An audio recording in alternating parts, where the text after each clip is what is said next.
Bem-vindos a mais um podcast Construindo Saúde. Eu sou Cristina Milagre, cardiologista e médica do esporte. Hoje a minha convidada é a doutora Amanda Bigarelli Groblackner.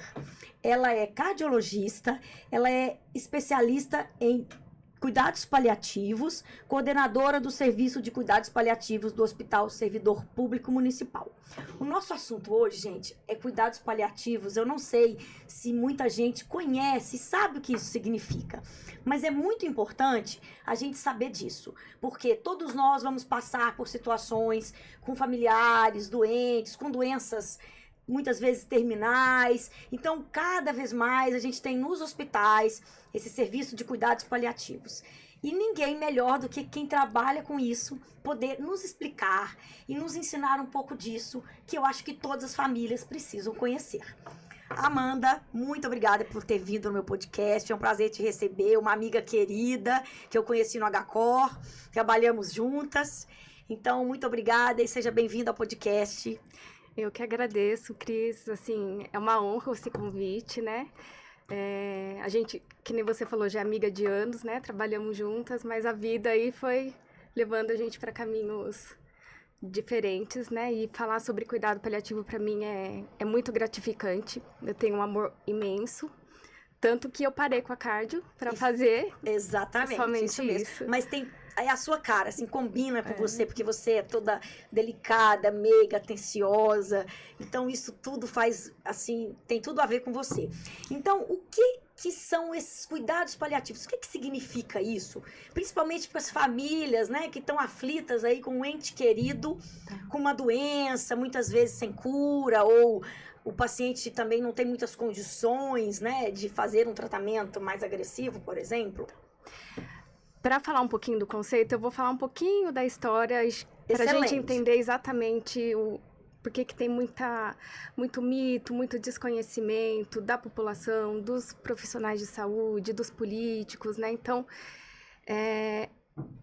por esse conceito lá de trás, né? Então, o cuidado paliativo, ele vem...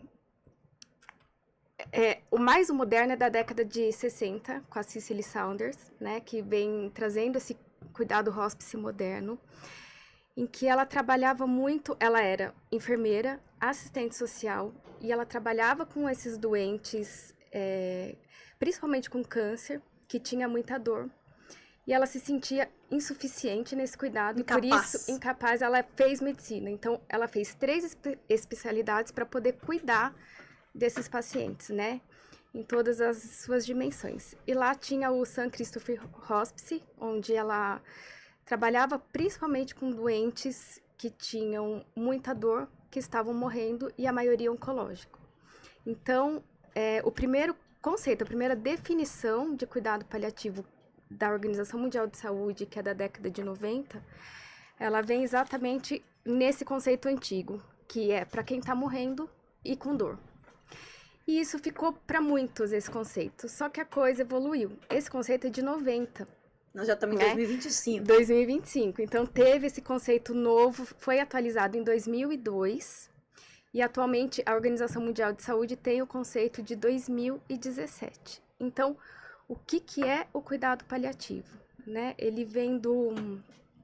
Paliativo, para muitos, é uma gambiarra, não tem o que fazer, vamos um remendo. Mas não, o paliativo vem do palio, que é aquele manto de proteção que os cavaleiros usavam nas tempestades, né? Olha, gente, tá vendo? Que coisa bonita, eu não sabia disso. Então, ele vem para proteger. O cuidado paliativo ele vem para cuidar do sofrimento, nas doenças que ameaçam a vida. Então, não é para quem está morrendo no seu último dia, é para dar qualidade de vida nas doenças que ameaçam a vida, para que eu consiga cuidar desse sofrimento. Só que esse sofrimento não é só físico, ele é espiritual, ele é emocional, ele é social, é psicológico. Então, eu preciso cuidar de todas as dimensões do ser humano. Sim. E para isso eu preciso de equipe. Então, o cuidado paliativo, ele é feito com equipe multidisciplinar. Não é só o médico. O médico, ele faz a medicina paliativa, mas o cuidado é com equipe. Então, eu preciso de psicólogo, eu preciso de assistente social, eu preciso de uma fono, de uma fisioterapeuta.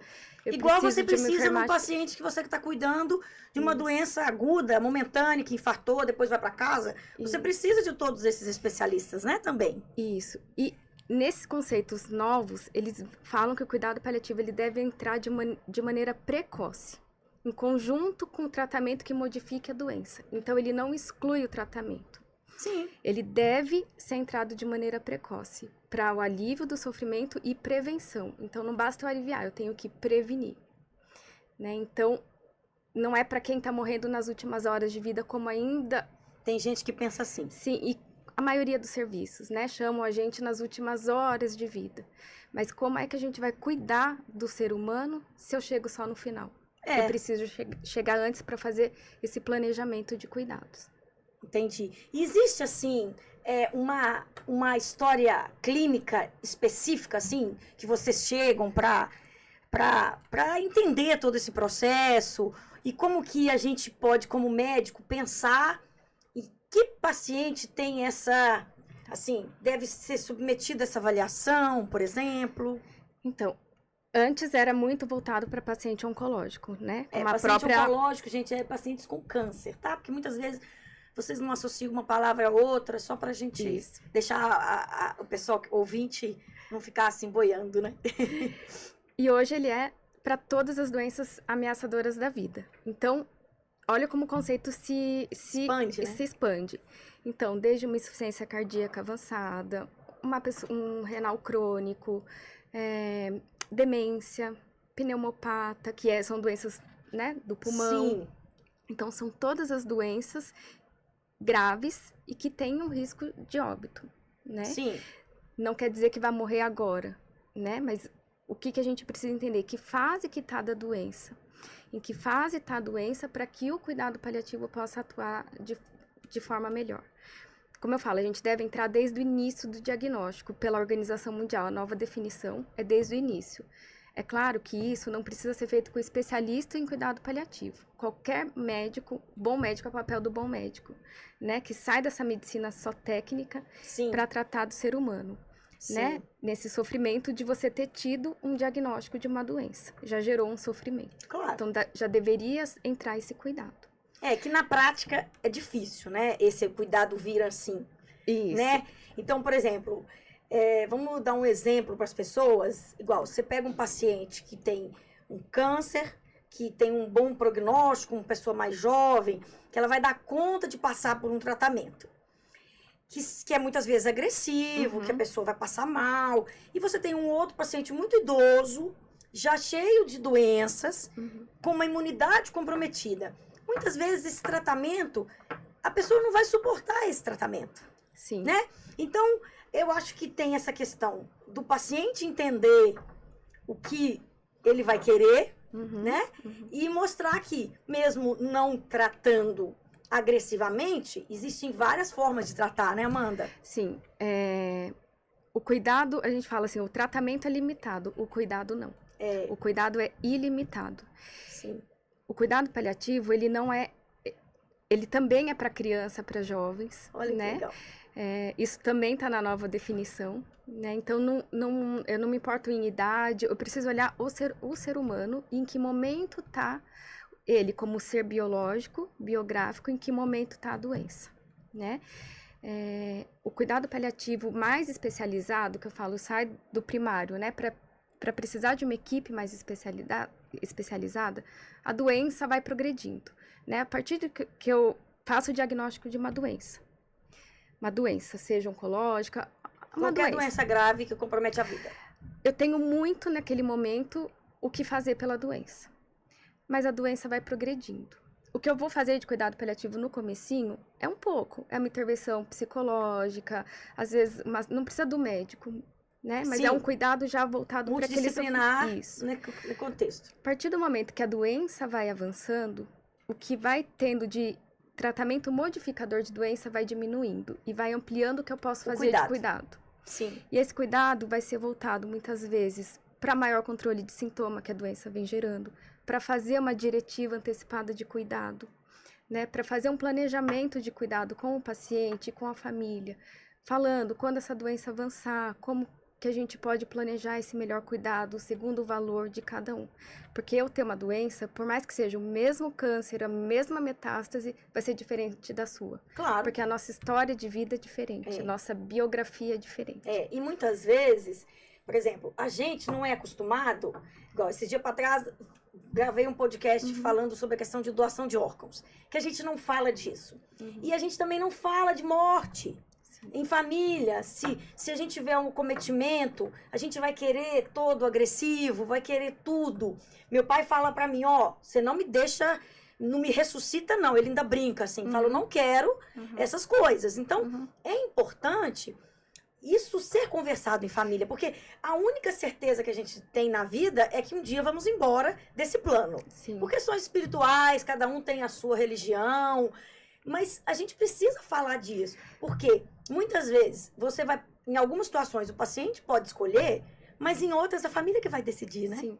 E falar sobre morte aqui é um tabu, né? Tabu. A gente, é muita a cultura ocidental, acha que vai atrair. Falar de morte vai atrair a morte. E não, a gente pode fazer esse planejamento. É claro que falar entre família é importante, mas fazer com o médico é importante, porque a gente precisa entender. Muitas vezes a pessoa não sabe, o que é um tubo, o que não é. Precisa entender o contexto e saber o que é importante naquele momento ou não de fazer. Porque, por exemplo, uma dúvida, né? Uma vez teve um caso lá no HCOR que a família concordou, conversou com o pessoal, com a equipe do paliativo, e depois, quando a paciente estava na UTI, que falaram que não ia fazer hemodiálise e tudo, aí gerou um estresse, assim, não, mas como assim não vai fazer? Achando que isso é uma coisa assim, como se fosse uma eutanásia, né? Tipo assim, você... Não, porque na verdade você tem todos esses critérios, porque a pessoa vai ser submetida a um tratamento que vai passar um pouquinho, ele vai ter que fazer de novo, e isso, ele vai ser entubado, ele não tem pulmão, não tem músculo para sair do aparelho, aí ele vai ter que ganhar uma traqueostomia, e aí ele vai ficar no aparelho sei lá quanto tempo, e a família fica vendo aquilo de uma forma muito, assim, sofrida, né? Porque a gente não quer que o familiar da gente sofra. Sim. Né? Por isso que é importante fazer esse planejamento antes, né? E conversar sobre prognóstico de cada doença. Cada doença tem o seu prognóstico. E quando esse momento chegar mais pra frente, como que a gente pode cuidar? Os médicos, eles têm muita dificuldade nessa comunicação e falam muito o que não vai fazer. E nessa hora a gente se sente abandonado. Como assim eu não vou fazer? Mas é uma outra forma, é uma abordagem de cuidado diferente. Como eu vou cuidar nesse momento, né? Muitas vezes o tubo, a hemodiálise vai só prolongar um processo de morrer. Mas eu posso cuidar desse processo de outra forma, né? Com medicações, junto com a família. Nem sempre é possível em casa, mas quando for possível a gente consegue fazer todo esse planejamento junto. Porque a família e o paciente pode escolher ficar em casa. Sim. Ele falou, não quero ficar no hospital, quero ficar no meu ambiente, com os meus familiares. E muitas vezes, esse momento, que às vezes pode durar semanas, alguns meses, ou às vezes 5 dias, enfim. Mas ali é um momento de reencontros, né, Amanda? Sim. Reencontros, coisas que ficaram mal resolvidas, essas coisas todas, assim, que a pessoa precisa também ficar leve. Quem vai ficar e quem vai embora. Sim, né? E aí trabalhar todo esse lado, né? Que a gente fala da espiritualidade. Isso não quer dizer com religião, mas o que é o sagrado para cada um. Sim. Né? Então, muitas vezes, nesse momento mais final, o sagrado para um é assistir um futebol com o neto. Né? Enquanto isso, mas muitas vezes ele tá lá fazendo uma ressonância que talvez não tenha nem sentido para quê, né? Não vai mudar nada? Então o sagrado para cada um. Então por isso que eu preciso conhecer essa pessoa, conhecer os valores para poder fazer o melhor planejamento de cuidado. Nem sempre a gente consegue fazer o que eles realmente gostariam, que às vezes é ficar em casa, porque a gente precisa ter muita segurança, né?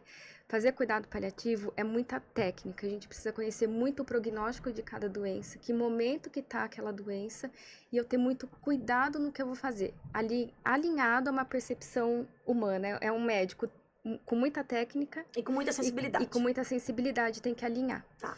Pra gente poder fazer esse melhor planejamento de cuidados, né? E ia fazer, sim, o que é de valor. Por exemplo, teve um que a gente Isso fala que eu ia é te não falar. fazer nada.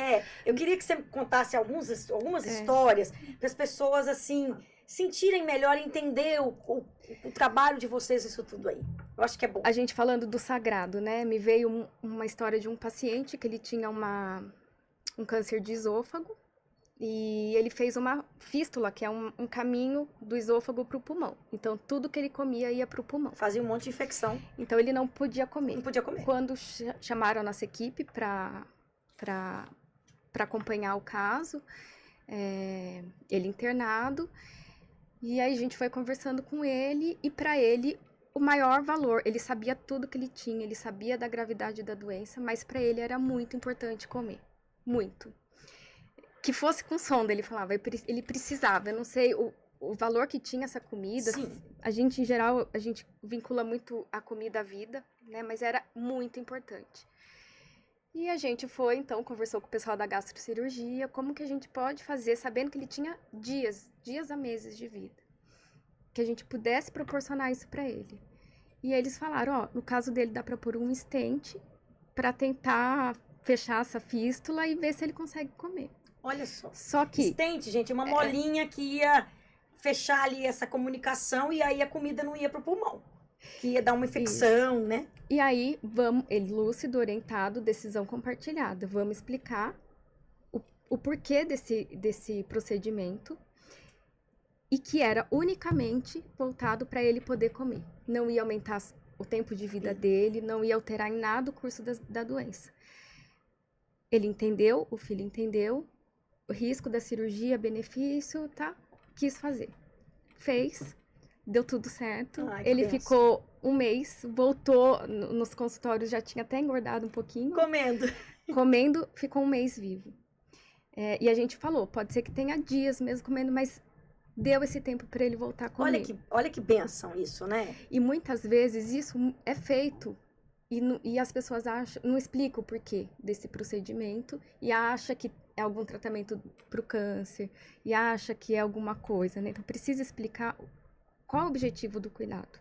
Sim. Né? É deixar claro, porque senão gera expectativa falsa. Eu não posso gerar expectativa falsa. Não posso fazer um planejamento de cuidado para um ano se a expectativa de vida é menos. Sim. Claro que é cada um, individualizar, mas eu não posso gerar mais sofrimento. Tá. E mais algum outro exemplo aí que você lembra? Que você trabalha tanto com isso? Algum outro exemplo que veio aqui para você, assim? Porque é muito isso, assim, experiências que a pessoa quer viver, né? Momentos, assim, que a pessoa faz questão de viver. Tem um caso que marcou muito. É uma jovem de 32 anos com câncer era colo de útero. Se eu não me engano, era colo de útero. Estava internado pela equipe da ginecologia e foi feito já todos os tratamentos, as cirurgias, a quimioterapia, não tinha mais tratamento modificador de doença, que a gente fala. E chamaram a gente, nossa equipe, para poder assumir o caso. Quando eu chego, vou me apresentar, eu perguntei a ela o que ela já sabia, o que já foi falado para ela. E ela falou, eles me falaram que não tem mais nada o que fazer por mim.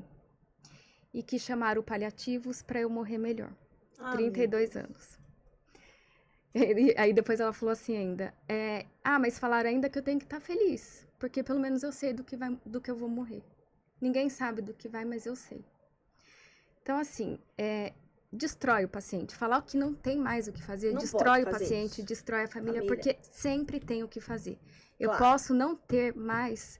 Tratamento que vai curar a doença. Que vai curar a doença, mas eu posso cuidar. É o que eu falei, tratamento se limita, o cuidado não. Gente, e cuidado é tudo, porque eu falo, quando você fica no hospital, só te interrompendo, que você vê que o seu familiar é bem cuidado, e aí quando você vai embora, ele lembra do carinho da enfermeira, Sim. que a nutricionista veio aqui para ver se apetecia alguma coisa que ele queria comer, para ver se ele conseguia comer. A moça da limpeza foi gentil com o seu pai, com a sua mãe, com a sua irmã. Então, você lembra de como trataram o seu ente querido. Sim. E dizer para o seu ente querido uma coisa dessa é realmente de muita falta de sensibilidade. Sim. Porque fico imaginando que a gente tem que sempre pôr no lugar do outro.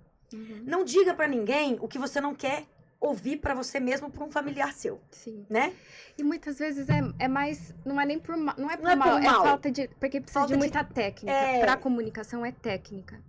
Cuidado paliativo, um dos pilares é controle de sintomas impecável e comunicação. Né? Então, desconstruir isso foi difícil, mas Imagino. eu falei, eu sinto muito, eu falei, ninguém fica feliz sabendo que vai morrer. Né? E a gente não tá aqui para te ajudar a morrer melhor, mas a gente tá aqui para te ajudar a viver melhor até esse dia chegar. Exatamente. E para isso, eu preciso te conhecer. Preciso saber o que é importante, como que a gente vai planejar esse cuidado. Sua história, os seus sonhos, os seus, né, as coisas que você pensou em fazer na vida, ou que você já fez e se sentiu realizada, né? E para ela era muito importante ir para casa, porque ela tinha uma filha de 6 anos. E aí eu falei, olha, a gente não sei se vai ser possível, mas a gente vai fazer de tudo para isso acontecer. Né? Porque eu não posso pôr a vida de um paciente em risco também, não posso dar alta a todo custo. Sim. Tem que ser com muita segurança. Né? Tem que ter a família segura desse cuidado. E a gente foi fortalecendo isso, fomos cuidando de todos os sintomas para que ela pudesse estar bem controlada para poder ir para casa. A gente fortaleceu a mãe dela, que não foi fácil, né? Para assumir esse cuidado em casa. Mas foi um trabalho em equipe, porque ela precisava organizar quem que vai cuidar dessa filha, como é que vai ser depois que ela... Ela ficar com o coração em paz, né? Isso. Que quando ela partisse, as coisas iam acontecer para a filha. Então, é um cuidado que se estende à família. Não fica só no paciente. O cuidado paliativo, ele se estende à família, porque a família sofre e adoece junto. E a gente precisa ajudar nesse processo. Sim. E a gente conseguiu. Ela conseguiu ficar 3 meses na casa dela. E ela não queria, ela estava mal, debilitada, mas ela não queria internar. Mas a gente trabalhou muito, fortaleceu. Sempre estava fazendo retornos semanais. E vigiando bem. Cuidamos da família, risco de óbito em casa, como fazer, como não fazer isso acontecer. Mas foi uma equipe mesmo para fazer tudo isso e conseguimos fazer com que ela não internou, que era o que ela não queria. Ela chegou no hospital e faleceu 1 hora depois. Né? Mas conseguiu viver esses 3 meses com a filha. Intenso com a filha, como ela queria, e a gente né? conseguiu trabalhar a mãe, a família, né? Não é fácil. Nunca é fácil perder alguém. Não é. Mas se você tá junto nessa caminhada, você vai ajudando, aliviando, vai cuidando, né? Porque já não é fácil perder. Se a família ainda tem a tendência de ter muita culpa nesse processo, né? A maioria, muitas vezes, porque não foi bem falado, não foi bem explicado. A família se culpa. Teve uma vez que uma filha se culpou porque não conseguiu pagar uma ressonância para o pai. E isso gerou tanto sofrimento para ela. E que quando eu cheguei e falei que a doença já estava avançada, que não ia mudar início, ela falou, mas então nada. Por que o médico não me falou isso? Ela estava achando que a doença piorou porque ela não pagou a ressonância. Olha pra você ver como que a pessoa vive com isso, né? Então, é muita coisa, assim, é muito sofrimento, né? Então, o cuidado paliativo, ele vem para cuidar desse sofrimento do paciente e da família. Eu acho que é para cuidar, para fortalecer esse emocional e entender que nesse processo que a pessoa tem aqui, ainda que ela está aqui, muita coisa ela deva resolver, é uma oportunidade de reencontros, né? Coisas que no dia a dia a coisa, assim, vai passando. E realmente, quando a coisa acontece, você realmente vê o que tem valor, né? Então, assim, eu acho que a gente precisa falar disso, a gente precisa mudar essa cultura e verbalizar essas coisas em família. Porque a gente passa por isso todos os dias com pacientes, já passamos com familiares, e a gente sabe o quão é doloroso um diagnóstico que ameaça a vida, né? Então, assim, em todas as áreas, por exemplo, eu estava conversando com um colega urologista esses dias para trás, e ele comentou, por exemplo, um câncer de próstata num homem de 60 anos, ele tem um prognóstico diferente se você não tratar. Um paciente muito idoso, porque o câncer de próstata, ele acaba acontecendo com o processo natural do envelhecer. Então, um paciente de 85 anos, por exemplo, com câncer de próstata, ele falou que as novas recomendações é que se o paciente tiver menos de 10 anos de expectativa de vida, você não deve nem tratar esse câncer, né? Porque ele vai ser tão lento que a pessoa, às vezes, já tem várias outras condições que o causador da morte, da partida desse paciente, não vai ser o câncer de próstata. Então, para que você vai pôr a pessoa naquele tratamento agressivo, naquelas coisas todas que não vai mudar essa história natural? Ele vai poder sair, ele vai poder encontrar amigos, jogar um baralho, né, ir numa festa de aniversário de alguém, estar em casa com a sua família, né? Então, realmente, a gente tem que começar a pesar essas coisas. Isso, explicar, né, que deixar de fazer o tratamento não é que eu vou deixar de cuidar. Tipo porque assim, larguei pra lá. muitas vezes a família entende, é só porque ele tem 85, ou o paciente, 85 anos, o doutor não vai fazer nada. E não é isso, né? Mas às vezes, a partir do momento que você tem um diagnóstico de câncer, para algumas pessoas isso pode ser muito sério, por mais que ele nem vá morrer disso. Exatamente, as pessoas não conseguem, porque é tão tabu o câncer. Antigamente a pessoa falava aquela doença, né? Não dava nem nome para aquilo, não falava nem o nome. Mas por isso que eu preciso olhar todos os aspectos, não basta eu só dar essa informação. Às vezes o paciente, a família nem entendeu, e entende como um abandono. Exatamente. Né? Então, por isso que precisa fortalecer a formação médica, em comunicação, o que é o cuidado paliativo, não é só, né, na população. Sim. Os médicos precisam entender, precisam ter consciência de chamar a gente de forma precoce, para fazendo essa diretiva, para fazendo esse acolhimento, né, pra gente, quando a doença avançar e chegar mais no momento final, como que a gente pode cuidar da melhor forma, né, não pegar de surpresa, né? Eu tenho uma paciente que ela faleceu esse ano, e ela estava com 98 anos. E ela, quando eu comecei a cuidar, ela tinha 92, 93. Então eu ia na casa dela, porque ela tinha uma fibrose pulmonar, ela usava oxigênio em alguns momentos. E já tinha, assim, umas alterações, né, demenciais, mas ela falava, conversava e tudo. Aí ela teve uma internação que foi mais complicadinha, mas foi entubada e saiu do aparelho, voltou para casa, mas depois ficou com uma sonda, né? Uma sonda no abdômen, então ela se alimentava por ali, porque a deglutição, tudo isso compromete. A pessoa às vezes engasga e dá pneumonia. Então, e aí no começo do ano ela internou e já estava bem debilitada, o quadro neurológico muito avançado, a parte pulmonar, e assim, quando a gente, mesmo que não seja um paliativo de uma equipe, que não é todo hospital que tem, a família pediu para eu ir no hospital vê-la, né?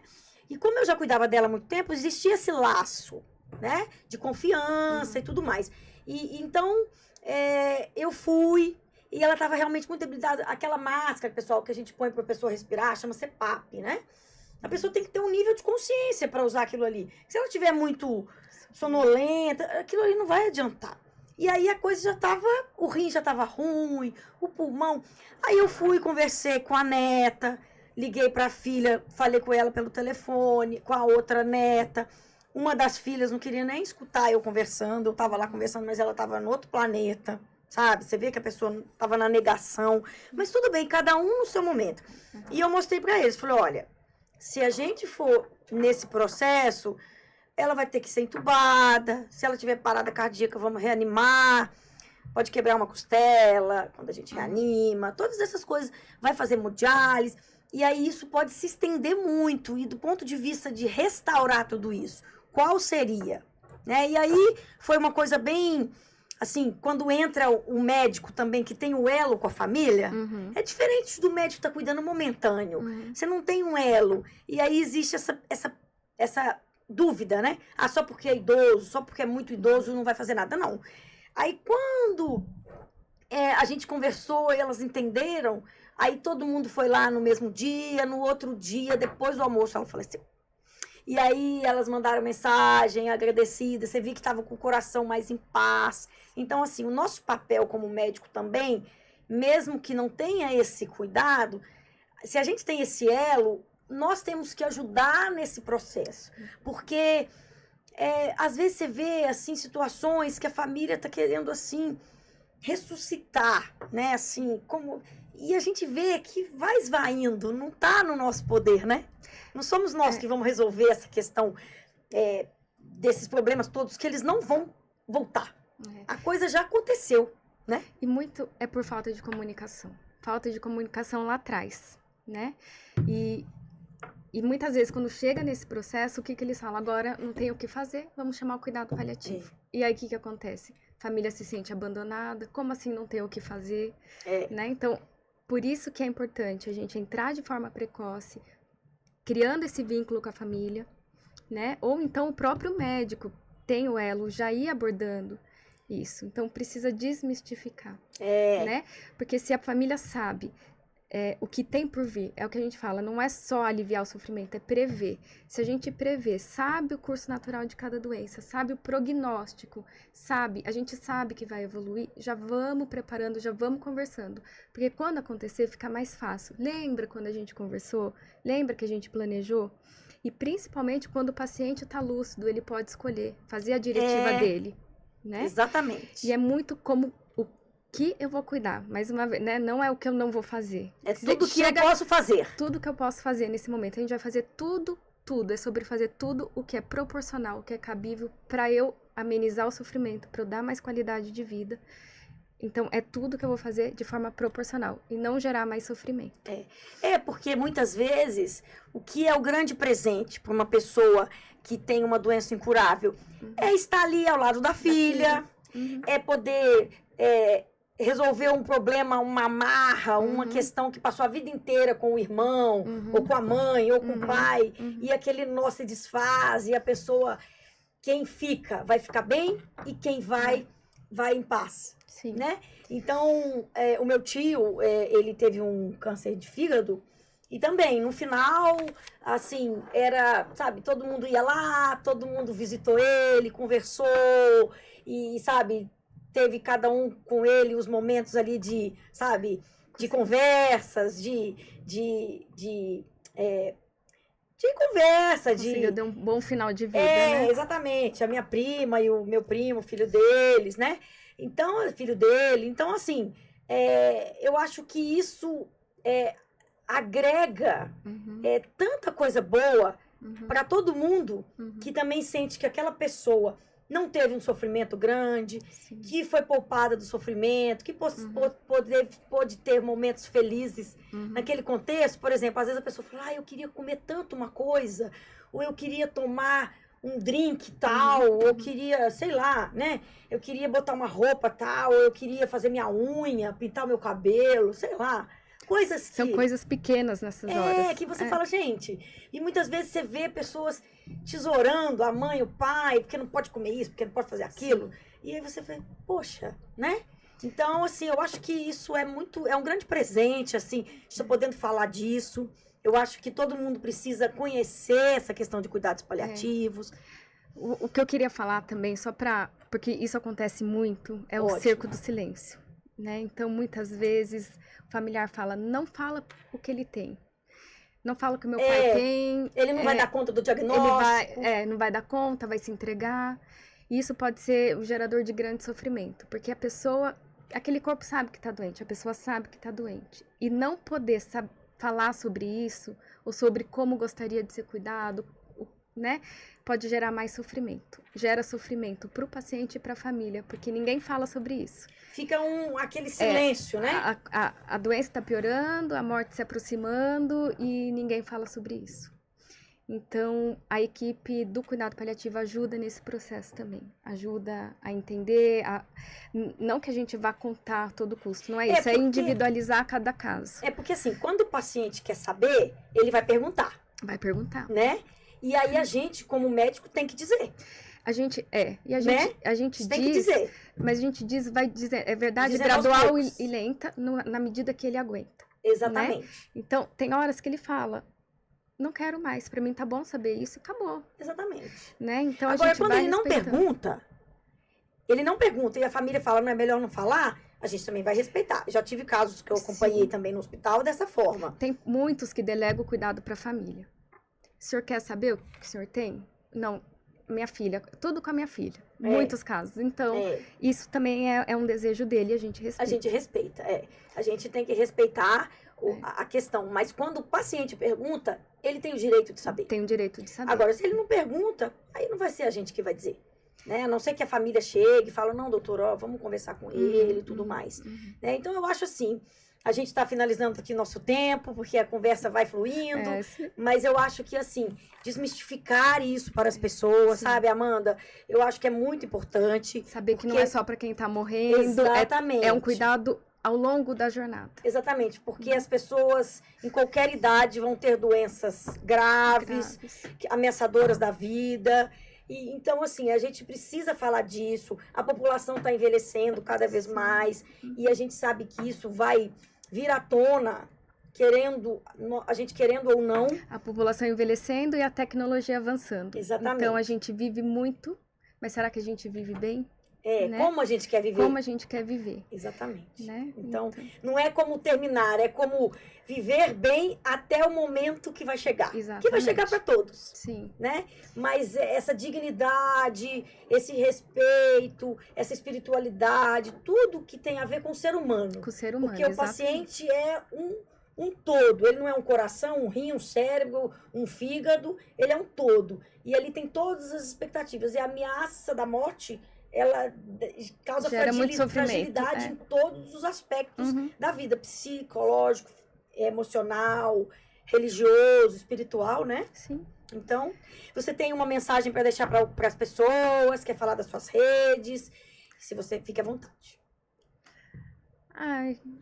Acho que as pessoas perderem esse medo quando chamarem, né, o cuidado paliativo. A ideia hoje foi realmente desmistificar. A gente precisa muito ainda de educação para todo mundo. O ano passado veio a Política Nacional do Cuidado Paliativo para realmente ampliar isso. Eu acho que todo mundo tem direito de viver bem. Sim. Né? Viver com qualidade, viver bem e respeitar a sua dignidade e os seus valores até o final. Exatamente. E é para isso que o cuidado paliativo ele vem, para ajudar nesse processo. Não é fácil, adoecer não é fácil, morrer não é bonito. Essa jornada é muito dolorosa. Mas quando a gente tem uma equipe preparada para ajudar nisso, tudo se torna mais leve. Né? Traz paz no coração. Né? E eu acho que a gente tem que viver a cada dia bem, né? Viver da melhor forma, valorizar como se fosse realmente o último dia, né? Porque do físico a gente consegue cuidar com medicação, mas do emocional, do espiritual... É outra história. É outra história. É isso mesmo. Então, amiga, parabéns pelo seu trabalho, muito bonito, admiro muito e agradeço aí poder abrilhantar aí com as suas informações para os pacientes, que eu acho que pouca gente conhece desse assunto. Muito obrigada Eu que agradeço, espero ter contribuído aí para todos. Então tá bom, gente, até o próximo podcast.